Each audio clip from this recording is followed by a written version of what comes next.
Assalamualaikum warahmatullahi wabarakatuh. Perkenalkan nama saya Fauzia Zatirajwa dengan NPM 25130340115. Di video kali ini saya akan memberikan video tutorial cara menghitung luas wilayah daerah yang terkena tanah longsor dengan metode grid.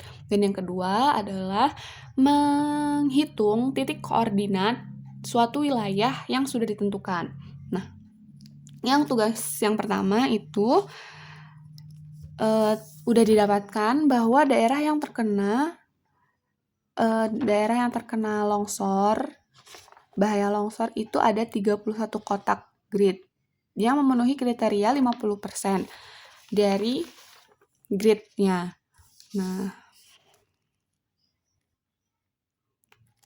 ketahui ada 30 kotak. Kemudian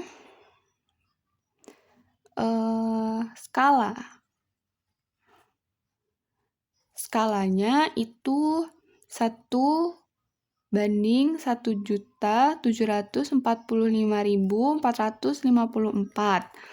Nah, ini skala ini kita ubah ke dalam kilometer. Berarti berapa? 17,45 kilometer. Ini. Nah, rumus matematika untuk mencari luas persegi itu kan sisi kali sisi. Sisi kali sisi. Yang itu berarti 1 cm dikali 1 cm. Nah, 1 cm itu karena saya menggridnya ini 1 cm kali 1 cm. Jadilah 1 cm persegi. Nah, ini kan di peta. Bagaimana kalau di jarak sebenarnya atau di lapangannya? Berarti kalau di lapangan tinggal masukin aja skalanya tadi ini. Jarak kilometernya tadi ini. Berarti 17,45 km dikali 17,45 km. Jadinya 304,50 km persegi. Nih.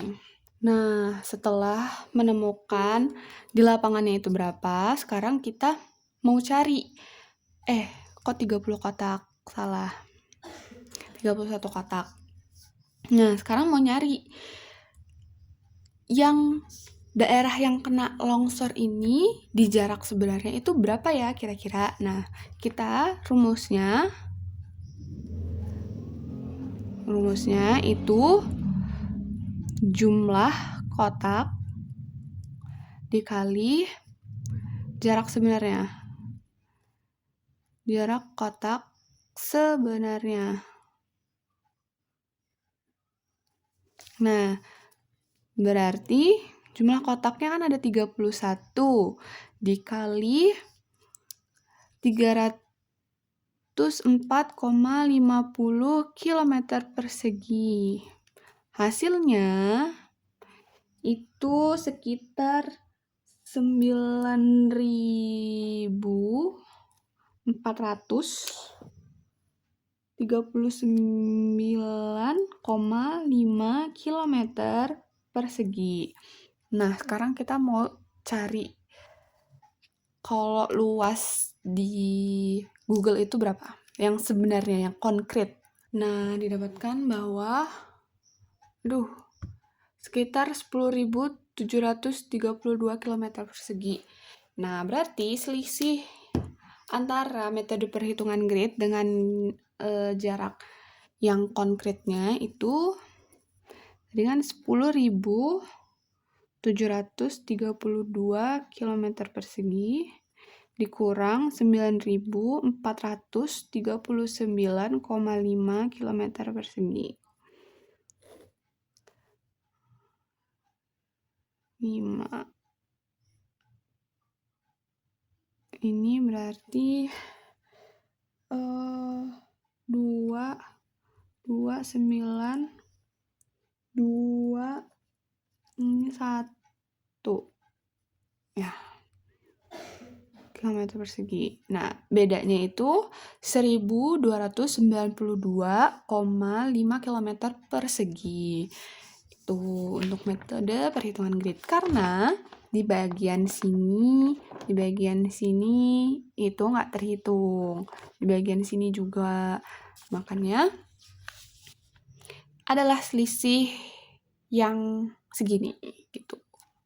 Itu tugas pertama. Nah, tugas yang kedua itu adalah menentukan azimut, back azimut sama bearing. Nah, caranya itu karena titik unila itu menjadi pusat untuk ngehitung azimut, back azimut sama bearingnya. Jadi letakin busurnya di titik koordinat unila. Nih. Aduh, nggak kelihatan. Nah, udah. Kemudian kita lihat tadi tahura itu di sini kan. Berarti kita tarik garis. Kira-kira dia itu 45 derajat dari sini. Nah, pengibaratan di sini tuh kan 180 derajat. Di sini kan 90 derajat, di sini 360 derajat. Nah, yang di sini itu 270 derajat. Nah, berarti ini kan 180. Ke arah sini itu sekitar nambah 45 derajat kan. Berarti 180 ditambah 45. Nah, sama dengan berapa tuh? 225 derajat.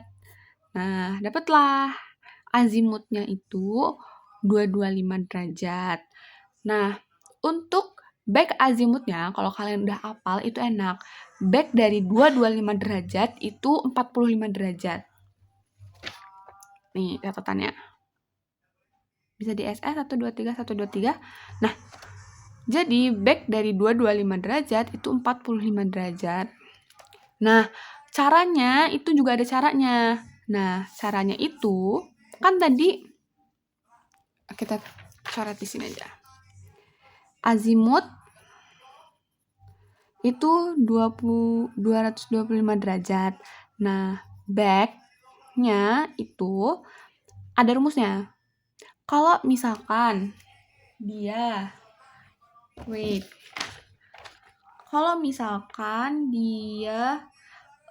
azimutnya back itu ada rumusnya. Ketika azimut itu kurang dari 180 derajat, maka ditambah 180. Nah, ketika azimut lebih dari 180 derajat, maka dikurang 180.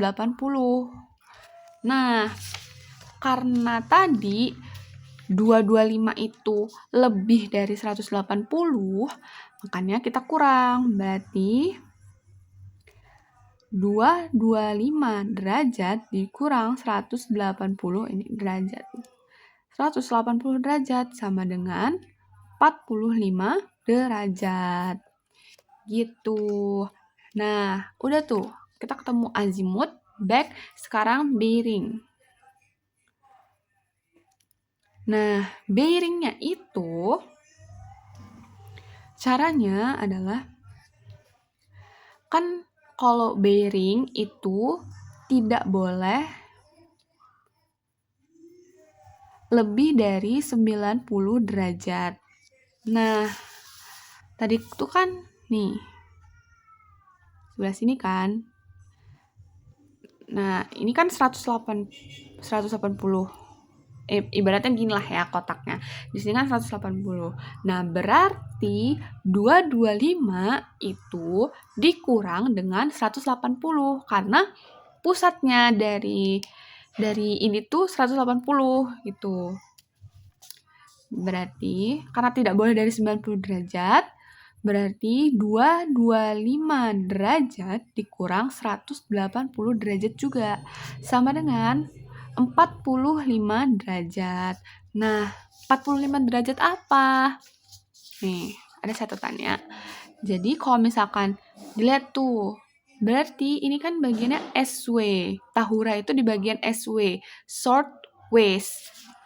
Nah, berarti S 45 derajat W. Tuh. Didapatkan azimutnya 225 derajat, back-nya itu 45 derajat, dan bearing-nya itu short 45 derajat west. Nah, begitupun seterusnya. Caranya tuh berulang-ulang kayak gitu. Nah, dapatkan ini. Nah, untuk menjawab di tugas nomor 2 itu ada step by step-nya. Yang pertama, cari dulu titik koordinat di Google Maps-nya itu berapa. Terus udah dapet, yang kedua, cari sentimeter di petanya itu berapa. Dan jangan lupa dilihat dia itu dimulainya dari 104 derajat atau 105 derajat. Nah, udah dicari sentimeternya berapa. Terus langsung tuh dikaliin antara derajat di Google Maps dikali dengan sentimeter yang ada di peta. Dapat hasilnya, jangan lupa digarisin dan dilihat benar-benar karena kalau salah sedikit nanti azimut sama bearingnya juga salah.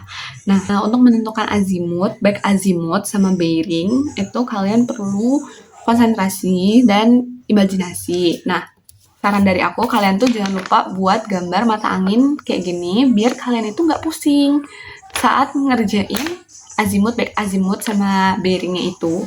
Nah, kemudian jangan lupa kalau back azimut, dia tuh kalau misalkan azimutnya lebih dari azimutnya itu lebih dari 180, dia itu dikurang 180. Tapi kalau dia itu kurang dari 180 derajat, dia itu ditambah 180 derajat. Nah, untuk bearingnya sendiri itu juga sama. Bearing itu nggak boleh lebih dari 90 derajat. Nah, jadi dia tuh harus dikurang sesuai penjelasan Pak Nyafro waktu itu. Kalau misalkan di bagian, kan gini, berarti di bagian bawah ini, dia itu di, dikurang dengan 180-nya itu. Gitu. Oke, sekian. Semoga membantu. Wassalamualaikum warahmatullahi wabarakatuh. Boleh nanya?